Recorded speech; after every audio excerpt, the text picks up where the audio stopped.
Alright, I'm going to be doing a recording of SP501. It's a battle that we did the other day.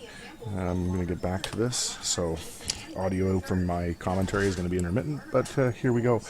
First off, our battle caller is going to be winding up, setting up positioning.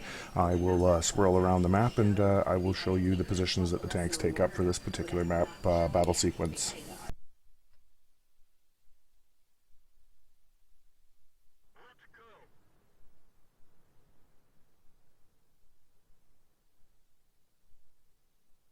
Now, as you can see, we have a number of lower tier tanks.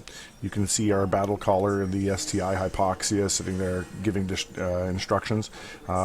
He fired a shot to show where he wanted the T-95 to park, as the T-95 wasn't present during the setup scenario. As you can see, we have some lower tier tanks, as I said. They're charging up the hill to set up in position. Our Maz's E100s are setting up an ambush position. We have a medium tank traveling down each side of the map, as you can see on the mini-map, spotting to see which direction the enemy team is coming from.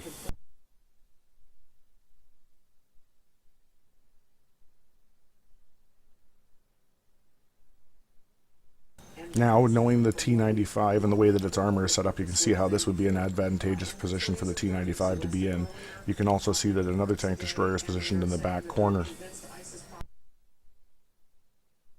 Now you can see that one of our medium tanks has found their medium bat chat column, which is quickly going to dispatch him, but it does allow for our Maz's and our E100s to prepare an ambush line and our T-95 to firmly get in position behind the rocks.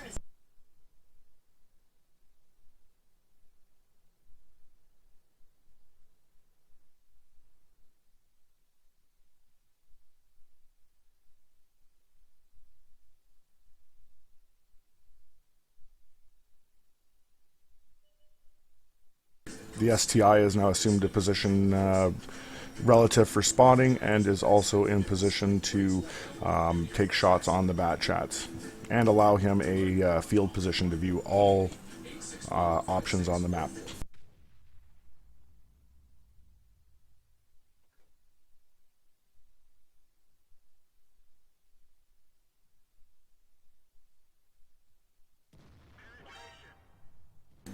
As you can see, the T-95's frontal armor is easily able to absorb the damage from the oncoming enemy onslaught, allowing the heavy tanks to better position. As you can see, the commanding position up on the hill allows firing down in this ambush position.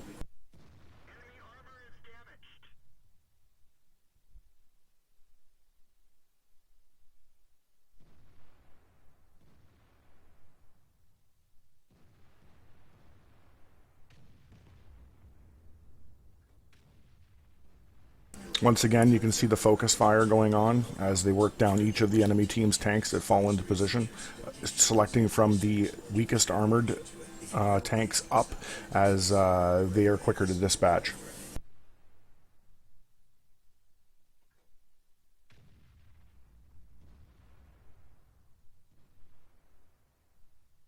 Now the heavy tanks, since a couple of tanks have been dispatched and a couple of their tanks are heavily damaged, are now setting up a firing line to continue the attack.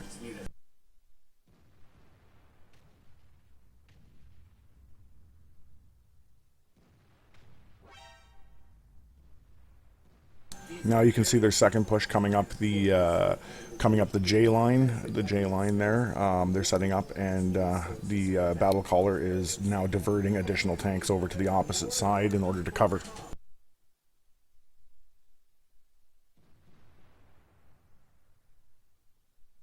You notice a tier 9 tank destroyer on the hill setting up a firing position with his stronger frontal armor and able to absorb shots on the hill.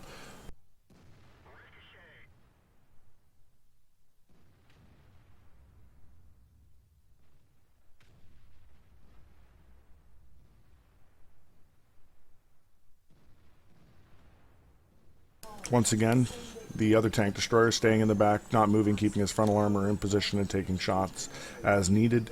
The heavy tanks are holding the position in the bottom, not allowing their team to move forward, while the tank destroyers continue to effectively pound the enemies.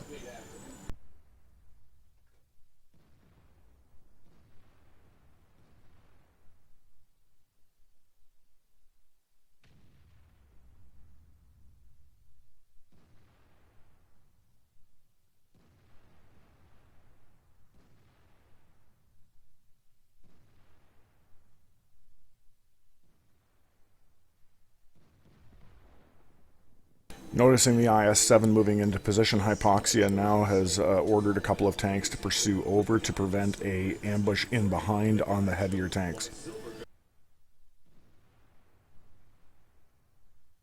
The Tier 8 maintains his dominant position up on the hill where the enemy tanks cannot get enough of an angle up to hit him.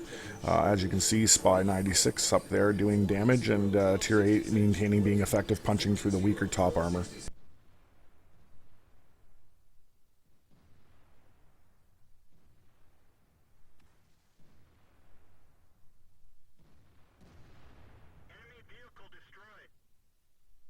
Once again, the T-95 has taken absolutely no damage, but multiple shots. As you can see, this is a very effective position for two tank destroyers. The T-95 with its undefeatable frontal armor protected by the boulders, and the other tank destroyer, the J-Pans, sitting there just firing, decimating firepower. As you can see now, the tanks have been dispatched, and the heavy tanks are now pursuing the weaker and weakened medium bat chat and object column. As you can see, the T-95 has now been redirected, along with the J-Panzer, to continue firing down the opposite line side.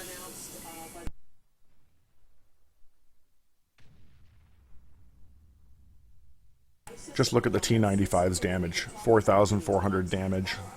It's just impressive. I believe his ricochet damage is equally as impressive. What a WN8 rating. Can you just see the WN8 just building on this tank?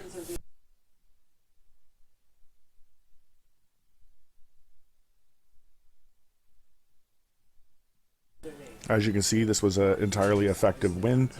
The enemy team was utterly decimated, and it was a rousing defeat.